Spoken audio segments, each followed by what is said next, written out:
Boa noite, doutores. Boa noite, doutoras. Sejam muito bem-vindos a mais uma aula. Estão me ouvindo bem? Estão vendo a tela compartilhada? Sim, professor. Sim, professor. Maravilha, pessoal. Obrigado aí pelo feedback. Pessoal, os recados primeiro, tá? Hoje nós terminaremos, então, o estudo sobre o Estatuto do Idoso. Nós vamos falar um pouquinho sobre o direito ao acesso à justiça e nós falaremos também dos crimes em espécie relacionados aos idosos. Na sequência, dentro da nossa aula, das 8h50 às 22h30, vocês deverão responder aí um formulário, né? 5 questões referentes ao Estatuto do Idoso. É uma atividade de fixação de conteúdo, não vale nota, mas é com base nessas respostas que eu farei a chamada hoje, tá? Então, não precisem se desesperar, não precisem aí, podem aguardar nós terminarmos o nosso conteúdo para que vocês possam estar respondendo, tá? Eu estou verificando aqui no sistema que já tem 9 alunos dessa sala que responderam um questionário. Então é melhor, não vou dizer quem são aqui, mas é melhor esses 9 alunos responderem novamente, tá? Porque se o aluno respondeu fora do horário da aula, ele ficará com falta, tá? Então os alunos que porventura ou assinalaram a turma errada, né? Vamos pensar dessa forma, ou se algum aluno daqui já respondeu, né, no horário da turma do primeiro horário, então que responda novamente, porque o aluno que responder fora do seu horário de aula ficará com falta, tá? Conforme o aviso que já teria sido, que já foi, na verdade, encaminhado para os representantes, que esse questionário só poderia ser respondido dentro do horário de aula, tá? Então quem, por uma eventualidade, por um acaso, por um descuido, respondeu fora do horário de aula, responda novamente, se não vai ficar com falta na aula. Nós teremos tempo, fiquem tranquilos, hoje é só para terminar o conteúdo, então será uma aula aí bastante rápida, e vocês terão tempo mais do que suficiente para responder essas 5 questões. É importante essas questões, essa atividade de fixação de conteúdo ela é importante, porque ela vai demonstrar para vocês aí como esse conteúdo ele é cobrado, como ele é questionado de vocês em concursos públicos e em provas da OAB. Tá? Então fiquem atentos. Vamos aí, né, começar a nossa semana de aula. Desejo a todos desde já uma excelente semana. Vamos lá então, pessoal. Falando aí sobre o acesso à justiça. Como todos sabem, o acesso à justiça é um direito constitucional. Por ser um direito constitucional, é um direito garantido a todos. Ele se encontra previsto ali na Constituição Federal no artigo 6º, ou seja, junto com os direitos sociais, né? Não é um direito fundamental conforme preleciona ali o artigo 5º, né? Ele está previsto no artigo 6º como um direito social, assim como, por exemplo, o acesso à saúde. Então, o acesso à justiça é um direito social. Nos termos aí do Estatuto do Idoso, nós temos 2 artigos que tratam de forma específica e regulamentam esse direito. O artigo 70 é um artigo extremamente importante, mas nós não conseguimos aqui visualizá-lo na prática, pelo menos não na nossa região, né, nas comarcas do interior. Nós não temos varas especializadas do interior para o atendimento dos idosos. Então ele existe, ele é importante, mas nós vamos perceber, nós vamos aí acompanhar a vigência desse artigo 70, mais em comarcas da capital. Já o artigo 71 é um artigo de aplicabilidade concreta. Por que eu digo de aplicabilidade concreta? Porque muitos estudos teóricos, às vezes, ficam só na teoria, né? E aqui não. Aqui a teoria, de fato, se aplica na prática. E o artigo 71 do Estatuto do Idoso trata, então, da prioridade de tramitação dos processos, nos quais, né, exista ali o idoso como parte. Então, é importante, é imprescindível, né, a garantia desse direito do idoso. Né? Muito se questiona, muito se critica o fato de processos no Brasil serem muito morosos, muito lentos. Né? Imagina, logicamente, para o idoso que tem aí uma premência na satisfação do seu direito. Então, é importante e é um direito, na verdade, aí o artigo 71, que é garantido aos idosos, né? Aquilo que nós chamamos de prioridade de tramitação dos processos. Então, de fato, o processo ele vai tramitar mais rápido, ele vai tramitar de uma forma menos burocrática e menos desenrolada, né? Mais desenrolada, melhor dizendo. Então, esse é um artigo extremamente importante. Um fato que o processo... Professor. Oi, pode falar. Boa noite, é o Marlon. Oi, Marlon, boa noite. O professor, você acha, assim, pela tua experiência, assim, na lida aí você acha que faz falta para nossa região, assim, os idosos já sentem essa falta de não ter vara especializada? Ou você acha que não, que pela demanda ainda dá para passar um tempo sem prejudicar o serviço para eles? Certo. Marlon, eu penso da seguinte forma. Uma vara especializada por comarca, por exemplo, uma para Fernandópolis, uma para Jales, não seria demais, tá? Porque assim como nós temos, por exemplo, a vara especializada, nós já temos, da infância e da juventude, não seria demais ter também, pelo menos por comarca, uma vara especializada, né? Por exemplo, no Foro de Oroeste, né? No Foro de Estrela do Oeste, não vejo necessidade de ter uma vara especializada. No Foro de Urânia, não vejo essa necessidade, tá? Nesses foros, o que eu vejo? Por exemplo, nessas comarcas menores, onde é vara única, por exemplo, o que nós deveríamos ter é mais juízes. Um juiz, por exemplo, para o juizado especial e um juiz para a vara comum, né, civil e criminal. 2 juízes seria o ideal, né, mas ainda não comportaria uma vara especializada. Agora, para comarcas como Fernandópolis, Votuporanga, Jales, já comportaria sim uma vara especializada. Respondi a Entendi. sua pergunta, Marlon? Sim, professor, entendi. Mas o que nós vemos, Marlon, é bastante complicado ainda. Por quê? Porque por mais que nós já tenhamos o processo digital era uma esperança de celeridade processual. E aí eu te falo pela minha experiência profissional, não vi essa celeridade que se esperava com o processo digital, tá? Particularmente, ele é cômodo, ele é fácil, melhor, ele é muito melhor, principalmente para os advogados, ele é muito importante, né? Eu não preciso fazer carga de processo no fórum, eu não preciso ir ao fórum, por exemplo, para consultar uma petição ou para protocolar, mas eu não vejo, né, aquela celeridade que se esperava com o processo digital. Isso eu não vejo, tá? Melhorou? Claro, melhorou. Mas não foi a contento ou pela expectativa que se tinha em razão do processo digital. Ainda se faltam muitos serventuários, né? Tanto é que nós vamos ter agora o concurso para escreventes do Tribunal de Justiça do Estado de São Paulo, são muitas vagas para toda a região, né? Não sei se alguém fez a inscrição para esse concurso, mas é um concurso extremamente importante.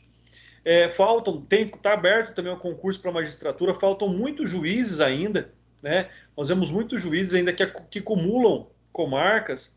Então, assim, se aumentasse a quantidade de serventuários, aumentando a quantidade de juízes, né? Dá para levar? Dá. Mas comarcas maiores já poderia ter uma vara especializada, né? Uma vara especializada para violência doméstica das mulheres, uma vara especializada para o idoso, uma vara especializada para a criança. Eu acho que isso seria o ideal. Pelo menos 3 varas especializadas aí, que pudesse ser acumulada, não tem problema, mas que tratasse somente desses temas, né? Que o juiz tivesse essa vinculação específica com esses temas. Então, eu acho importante. Mas mais que isso, eu acho que é dar celeridade de fato aos processos. Pessoal, mais alguma pergunta? Participação extremamente importante. Muito obrigado aí, Marlon. Opa, obrigado eu, professor. Pessoal, na continuidade aqui, falávamos exatamente aí da prioridade de tramitação dos processos dos idosos, né? O importante dizer é que essa prioridade, lógico que ela é vinculada ao idoso, mas mesmo que o idoso morra durante o processo, mesmo que o idoso ali perca a sua personalidade durante o processo, se quem o suceder tiver mais do que 60 anos, o processo continua com essa prioridade. Aí você vai perguntar, André, como é que eu sei que um processo tem prioridade? Bom, quando o processo era físico, ele tinha tarjas, ele tinha lá uns durex coloridos lá que você colocava na capa e sabia, e essas cores significavam essa prioridade de tramitação, ou segredo de justiça, ou criança e adolescente, né, um processo infracional. Hoje, quando esse processo ele é cadastrado no sistema, já consta lá, né, no cadastro digital, no cadastro do próprio Tribunal de Justiça, que uma das partes é idoso e que tem então prioridade de tramitação. Então, essa informação ela consta do processo e é uma informação extremamente importante.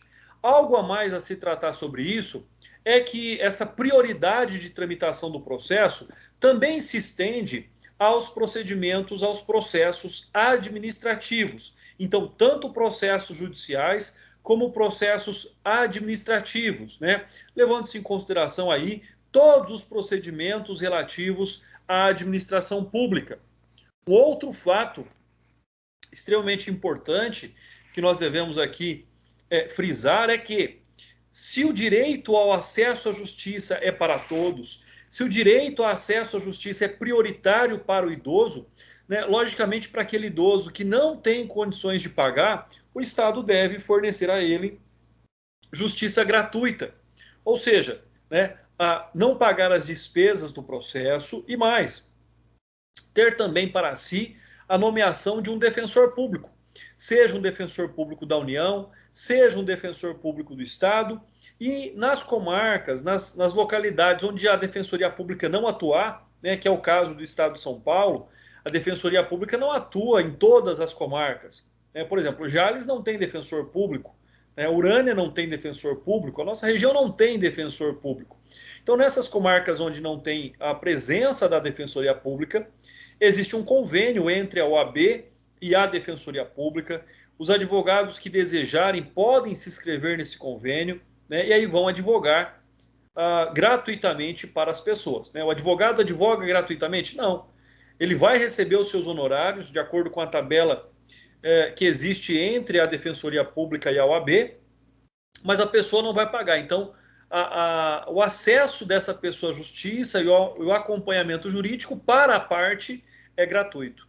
Né? O advogado vai receber os seus honorários, como eu disse, de acordo com essa tabela. Eu advoguei muitos anos na assistência judiciária, hoje eu não advogo mais, e é extremamente importante. Eu digo que a gente aprende a advogar lá na assistência, né? Porque ali você não escolhe o cliente, você não escolhe o caso. Nas áreas que você se inscreve, você tem as nomeações. Então a gente acaba advogando em diversas áreas e tendo processos com dificuldades e complexidades diferentes. Então por isso que é importante. Então isso é um fato relevante. Bom, outra relevância aqui que nós temos que abordar, voltando aqui, é o fato da prioridade sobre a prioridade. Assim como nós vimos anteriormente em relação à saúde, com relação à justiça não é diferente.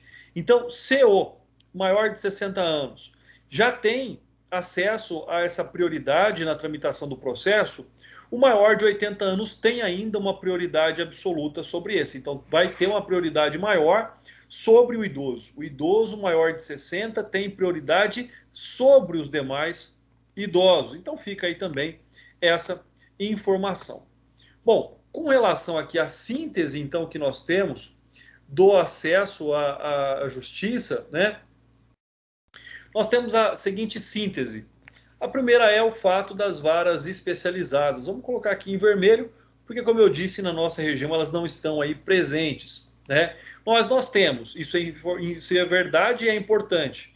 A preferência de tramitação ela acontece e o atendimento preferencial também junto à Defensoria Pública da União, Defensoria Pública do Estado e também ao convênio da OAB com a Defensoria Pública. Como eu disse, infelizmente, nem todas as comarcas nós temos a presença dos defensores públicos. Né? Talvez devêssemos ter para que o convênio com a OAB fosse mais valorizado. Né? Se a população, de fato, fosse ali atendida por uma quantidade pequena de defensor público, daria mais valor à quantidade de advogados que estão ali à disposição pelo convênio da assistência judiciária.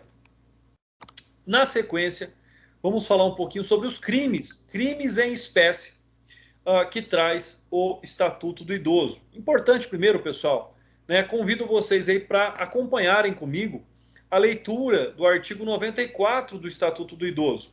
Porque sobre este artigo 94, existe uma ação direta de inconstitucionalidade, né, a 30965, decidida pelo STF, que nos traz aqui a interpretação adequada do artigo 94 do Estatuto do Idoso. Então não é simplesmente a leitura, nós temos que interpretá-lo para que não erremos aí essa interpretação no futuro. Bom, o que é que diz a leitura literal do artigo 94? Aos crimes previstos nesta lei, cuja pena máxima privativa de liberdade não ultrapasse 4 anos, aplica-se o procedimento previsto na Lei 9.099/95 e, subsidiariamente, no que couber, as disposições do Código Penal e do Código de Processo Penal. E aí fica uma pergunta, né?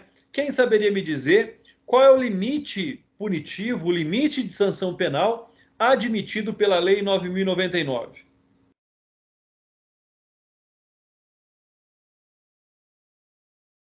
Quais crimes podem ser julgados pela Lei 9.099?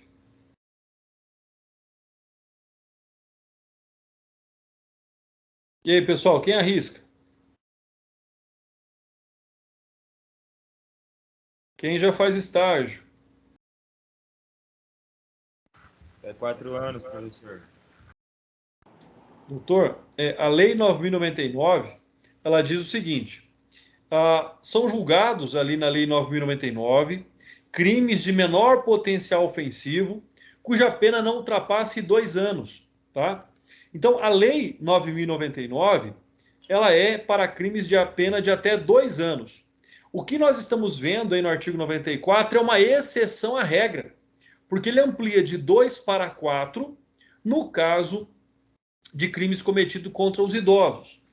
E a interpretação que se tem aqui do artigo 94, dada pelo STF, é que o dispositivo deve ser interpretado no sentido de que os crimes previstos no Estatuto do Idoso, cuja pena máxima privativa de liberdade não ultrapasse 4 anos, aí vem, aplica-se a Lei 9.099 tão somente para aproveitar a celeridade processual. Por quê? Porque isso beneficia o idoso, que é essa celeridade processual. Porém, não se pode, entretanto, aplicar ao acusado as medidas despenalizadoras constantes daquela legislação, sob pena de conferir um privilégio ao autor do crime contra o idoso. Então, onde é que vocês vão encontrar, ali na Lei 9.099, essas medidas despenalizadoras? Vocês vão encontrar no artigo 76 da Lei 9.099. Ou seja, o artigo 76 ele vai falar do quê? Ele vai falar da transação penal. Então, o que a interpretação do STF diz? Olha, para todos os crimes praticados contra os idosos, cuja pena privativa de liberdade não for superior a 4 anos, pode aplicar o quê? A Lei 9.099? Não. Pode aplicar o procedimento da Lei 9.099. Qual é a vantagem? É um procedimento mais célere, é um procedimento mais rápido, o que vai, então, beneficiar o idoso, né? E ao acusado de praticar um crime contra o idoso, não se aplica ali as medidas despenalizadoras do artigo 76 da Lei 9.099. Então, é uma exceção à regra? É uma exceção à regra, né? Por quê? Porque a Lei 9.099 só estão ali abarcados pela Lei 9.099 crimes de menor potencial ofensivo, ou seja, aqueles que têm pena privativa de liberdade não superior a 2 anos. Igualmente, se aplica também na Lei 10.259, que é a lei que trata dos juizados especiais federais. Deixa eu só confirmar o ano dessa lei, eu acho que é 2001. Lei 10.259. Então, a Lei 10.259, como eu disse, ela é uma lei do ano de 2001, que trata do juizado especial civil e criminal, mas no âmbito da Justiça Federal, enquanto a Lei 9.099/95 trata dos juizados especiais cíveis e criminais no âmbito das justiças estaduais. Então, essa é uma diferença aí que nós trazemos também. Pessoal, até aqui tudo bem? Há alguma dúvida sobre essa interpretação aqui do artigo 94? Sobre a possibilidade de aplicação e de utilização do procedimento da Lei 9.099, mas não pode utilizar ali as medidas despenalizadoras contidas no artigo 76 dessa lei? Alguma dúvida? Da minha parte, não.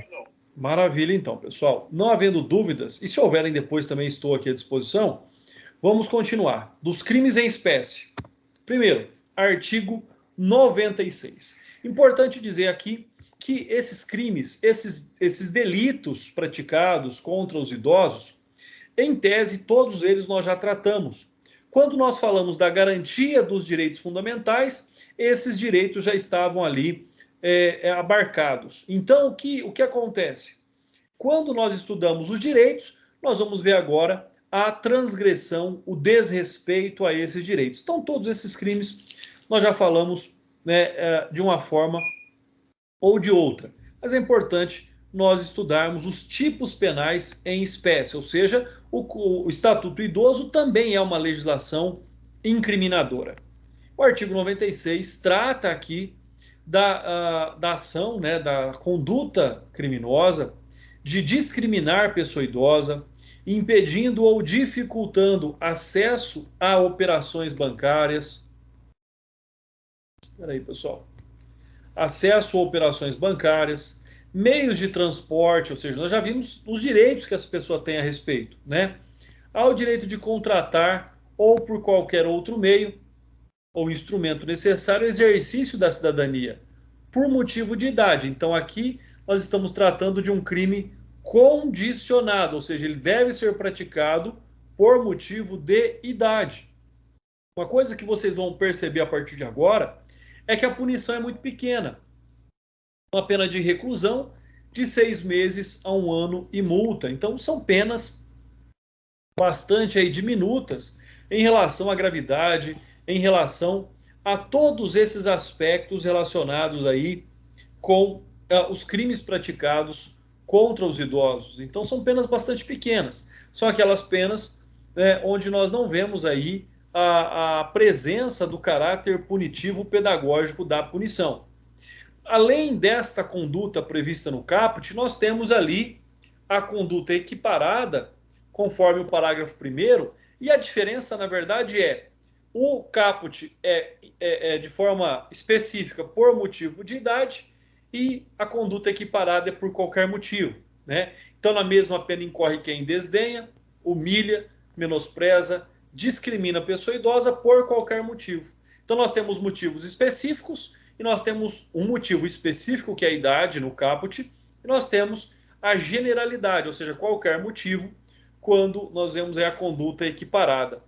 Além disso, nós temos aqui uma causa de aumento de pena, como vocês já estudaram lá, o sistema trifásico da dosimetria da pena. Então, nós temos uma causa de aumento de pena aqui, que é 1/3, se a vítima se encontrar sob os cuidados ou responsabilidade do agente. Então, seja, se essa pessoa tem um dever de cuidado, tem um dever de proteção, né, como representante legal desse idoso e pratica essas condutas, a pena então é aumentada aí de 1/3. Bom, artigo 97. Nós temos aqui deixar de prestar assistência ao idoso. E aí nós temos uma hipótese, quando possível fazê-lo, né? Se não for possível, se houver uma causa justificante, né, sem risco pessoal, que seria o caso, em situação de iminente perigo, ou recusar, ou retardar, ou dificultar a sua assistência à saúde sem justa causa. Olha aqui, porque se houver uma justa causa, também não haveria aqui a conduta ilícita, né? Ou não pedir, nesses casos, socorro à autoridade pública. Também é uma pena bastante pequena, de 6 meses a 1 ano de detenção. A pena aumentada da metade se dessa conduta, né, dessa omissão resulta lesão corporal, e ela é triplicada se resulta em morte. Então aí nós temos a pena um pouquinho mais alta, mas mesmo assim continua sendo bastante pequena, já que ela começa com detenção de 6 meses a 1 ano e multa. 98. Daqui para frente vocês vão percebendo condutas que nós observamos com mais frequência, tá? Então o artigo 98 é abandonar o idoso em hospital, casa de saúde, entidade de longa permanência, né? Ou congênere, ou não prover, aqui vamos colocar de outra cor agora, ou não prover as necessidades básicas quando obrigado por lei ou por mandado. Qual é a importância desse artigo? Primeiro, como eu disse, existe aí a figura típica do abandono, né? E nós temos também aqui, assim como acontece naquela hipótese do direito aos alimentos do idoso, o abandono material. Tanto pode ser aqui, né? Na verdade, nós temos uma divisão entre o abandono pessoal e o abandono material. Em amarelo é o abandono pessoal e em verde é o abandono material, ou seja, quando aqui a pessoa que é obrigada por lei a prover, a garantir a subsistência do idoso, não faz, né? E aí então responde também criminalmente. Assim como o pai que não alimenta o filho, podendo e não faz, responde lá pelo abandono material. Aqui nós temos essa mesma hipótese, ou seja, do abandono material também do idoso. Já o artigo 99, ele vem dizer algo extremamente importante e foi objeto de pergunta na aula anterior e já vou esclarecer para vocês. Olha só, expor a perigo a integridade e a saúde física e psíquica do idoso, submetendo a condições desumanas, degradantes, privando de alimento e cuidados indispensáveis, vamos voltar aqui, indispensáveis, quando obrigado a fazê-lo, ou sujeitando a trabalho excessivo e inadequado. Se quem pratica essa conduta, por exemplo, é um funcionário lá de uma casa de longa permanência, né? Quem é que responde? Aí vem aquela síntese do direito empresarial. A empresa responde pelos atos dos seus prepostos. André, mas um abrigo, um lar dos velhinhos é uma empresa? Lá tem um CNPJ também, né? Então, ou seja, por mais que a pessoa de forma individual tenha a sua responsabilidade, também tem a pessoa jurídica, né, que responde. O idoso não está tutelado ali pelo cuidador. O idoso está tutelado pela instituição.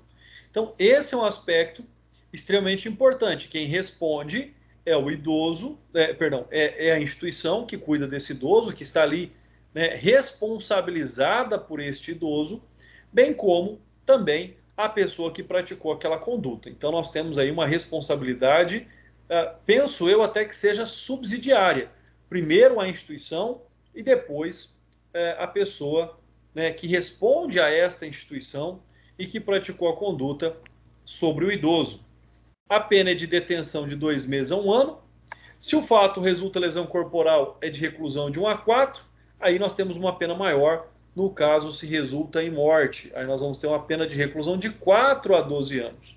Talvez seja a maior pena aqui que nós vamos observar na noite de hoje, relacionado aí aos crimes praticados contra os idosos. Na sequência, nós temos o artigo 100. Pessoal, quando nós observamos aqui o artigo 100, olha só, são condutas extremamente comuns também, tá? Então, olha só, constitui crime, punido com reclusão de 6 meses a 1 ano. Olha só que o preceito secundário do tipo vem no caput aqui. É bastante incomum esse tipo de redação num tipo incriminador. Ele vem no caput. E ele vai dizer: obstar o acesso de alguém a cargo ou concurso público por motivo de idade. Então, aquela velha máxima que nós observamos, olha, presta concurso enquanto você é novo, talvez seja para facilitar, mas não existe idade para que a pessoa preste concursos públicos, tá? Não existe limite de idade. Negar alguém por motivo de idade também emprego ou trabalho. Recusar, retardar ou dificultar atendimento ou deixar de prestar assistência à saúde sem justa causa à pessoa idosa. Nós já vimos isso lá atrás, né? André, mas qual que é a diferença então? A diferença está na conduta. Recusar, retardar ou dificultar esse atendimento. Inciso 4. Deixar de cumprir ou retardar ou frustrar sem motivo justo a execução de ordem judicial na ação civil que alude a essa lei. Então, pode haver um motivo que atrase o cumprimento de uma ordem judicial? Pode haver.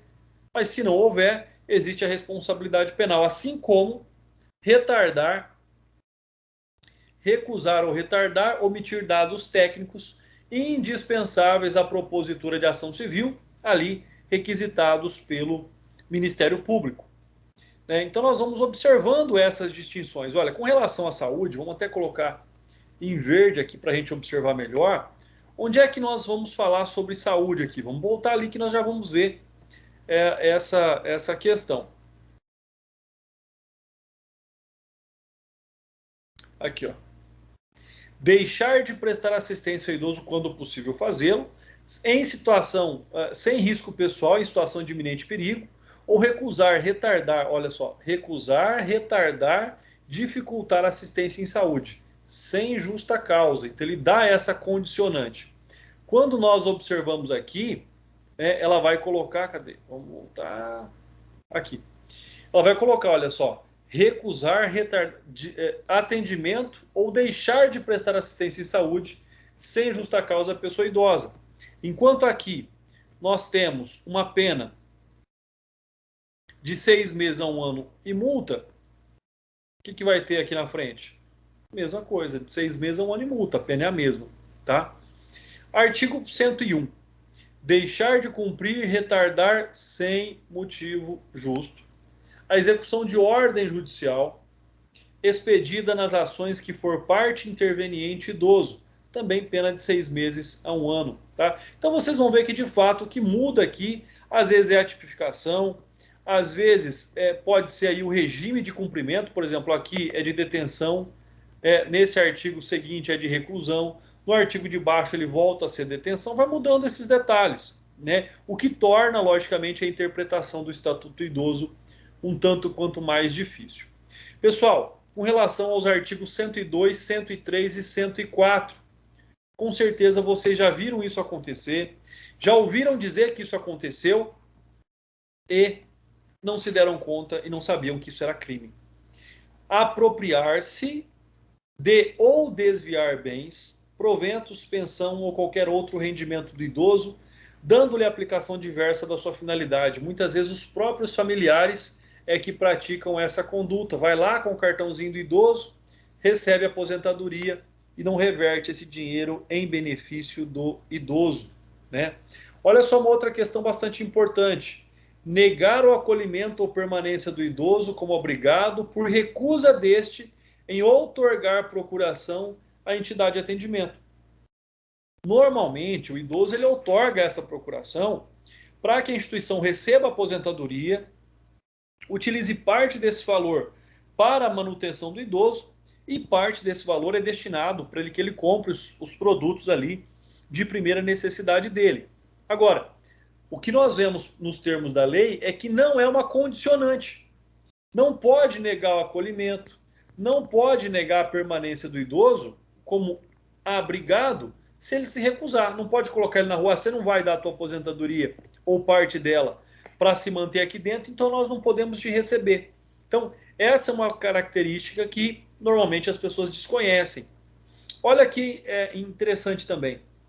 Reter cartão magnético de conta bancária relativo a benefícios, proventos ou pensão do idoso, bem como qualquer outro documento com o objetivo de recebimento, vamos colocar aqui, recebimento ou ressarcimento de dívidas. Qual é a diferença entre o artigo 102 e o artigo 104? Primeiro, existe uma apropriação pura e simples, um desvio puro e simples, sem uma causa condicionante. No artigo 104 existe ali a retenção do cartão magnético para o recebimento de uma dívida. Eu poderia falar aqui que nós estamos diante de o exercício arbitrário das próprias razões. Não é o meio adequado para receber dívida, né? Mas ele tem algo ali a receber, algo de interesse. O idoso tem que lhe passar determinado valor, né? Por isso que é um crime menos grave do que o primeiro, né? O artigo 102 ele tem uma pena bem maior, o dobro do artigo 104. Por quê? Porque aqui no 104 o idoso deve, lá no 102 o idoso só perde. Já no artigo 105, né, exibir ou veicular por qualquer outro meio de comunicação informações, imagens depreciativas ou injuriosas ao idoso, né, que atentem contra, lógico, a dignidade do idoso, detenção de 1 a 3 anos e multa. Aqui, pessoal, um outro detalhe interessante, é o que eu digo, vocês já devem ter visto, talvez não sabiam que era crime. E é muito comum acontecer. Olha a diferença, induzir pessoa idosa sem discernimento de seus atos a outorgar procuração para fins de administração de seus bens ou deles dispor livremente. Já vi isso acontecer várias vezes. Coagir, olha a diferença entre os termos. Induzir é convencer a fazer. Coagir é fazer com que a pessoa faça contra a sua vontade. Coagir de qualquer modo. Idoso a doar, contratar, testar ou outorgar procuração. É mais grave? É claro que é mais grave, né? Induzir pessoa sem discernimento é um crime grave. Coagir, e aqui não fala sem discernimento, então coagir pessoa com discernimento, o crime, logicamente, que é mais grave. Tá? E essas condutas são muito comuns acontecer, principalmente em pessoas idosas e acamadas. Lavrar ato notarial que envolva pessoa idosa sem discernimento de seus atos, sem a devida representação legal. Esse aqui é um crime próprio. Porque quem é que lavra um ato notarial? Somente pessoa autorizada pelo oficial do cartório. Tá? Então, reclusão de 2 a 4 anos aqui. Então, nós temos, olha só, induzir, coagir e aí um crime próprio. E essas três condutas, como eu disse, também são condutas muito comuns. Vou voltar aqui. Muito comuns quando nós observamos aí condutas praticadas contra os idosos. É muito comum esses três crimes serem praticados. E as pessoas às vezes não sabem que é crime. Ah, mas ele não está podendo administrar. Então faz o procedimento correto. Interdita o idoso. O juiz vai nomear um curador especial e pode movimentar a conta, né? Ah, precisa vender um bem. Pede autorização do Ministério Público, faz a avaliação do bem. André, mas isso é muito demorado, isso é muito lento. É, mas não justifica praticar um crime, não justifica lesar o idoso por interesses outros. Artigo 109. Impedir ou embaraçar ato do representante do Ministério Público ou de qualquer outro agente fiscalizador. Pessoal, com base nisso, terminamos o nosso conteúdo programático relativo ao Estatuto do Idoso. Caso vocês tenham alguma dúvida, estou aqui à disposição. E aí vocês têm mais de 1 hora, né, aproximadamente 1 hora, então, melhor dizendo, vocês têm aí 1 hora para entrar lá no Forms e responderem aquele questionário, tá? Com base nesse questionário, mais uma vez, é que eu farei a chamada de hoje. Aqueles alunos que porventura responderam esse questionário antes do início da aula, antes das 8h50, respondam novamente, senão vão ficar com falta. Constava lá que 9 alunos do sexto B já tinham respondido este questionário, tá? Então, não sei se alunos de outras salas responderam e assinalaram a turma errada, não sei se são alunos dessa sala, mas caso alguém tenha queimado a largada aí, responda de novo, para não ficar com falta. Pessoal, alguma dúvida? Professor, Oi? esse artigo 108 aí, Sim, negócio de fazer a lavratura ato notarial. de ato notarial, isso aí ele aplica na modalidade culposa também? dolosa, porque a presença do representante legal ela é indispensável. Não tem, o funcionário do cartório sabe que precisa de um representante. Ele percebendo que o idoso não tem discernimento, ele tem que pedir a documentação. Olha, cadê o termo de curatela? Entendeu? Então não tem como ser culposo. Entendi. Só uma dúvida, outra dúvida agora, mais no Código Penal, quando não há a previsão, não se aplica a modalidade culposa, é isso, né? Exatamente, só tem que haver a previsão legal. Não se presume a culpa. Ah, tá. Então já está explicado aí no próprio artigo. Beleza, professor. Obrigado, doutor. Eu que agradeço. Mais alguém, pessoal? Professor. Oi. Boa noite, é o Paulo. Oi, boa noite. Que nem a gente praticamente quase respondi quase agora. Faz de novo lá, aquele questionário lá, ou... Doutor, quem começou a responder a partir das 8h50 não precisa responder novamente, é só quem respondeu antes do início da aula. Ah, tá. Eu respondi agora no meio da aula, tá avisado. Perfeito, não tem problema. Quem respondeu a partir das 8h50 não tem problema, é só quem respondeu antes do início da aula, tá bom? Tá bom, obrigado. Durante a aula, tá tranquilo, das 8h50 às 22h30. Pessoal, sendo assim, então, muito obrigado. Forte abraço a todos. Durante essa semana eu encaminho já o material referente ao Estatuto da Criança e Adolescente. Uma ótima semana. Fiquem com Deus e muita saúde a todos, pessoal. Um abraço. Você também, boa noite, professor. Obrigado. Valeu, boa noite. Boa noite, professor. Tchau, tchau. Valeu. Tudo de bom. Obrigado pela presença de todos.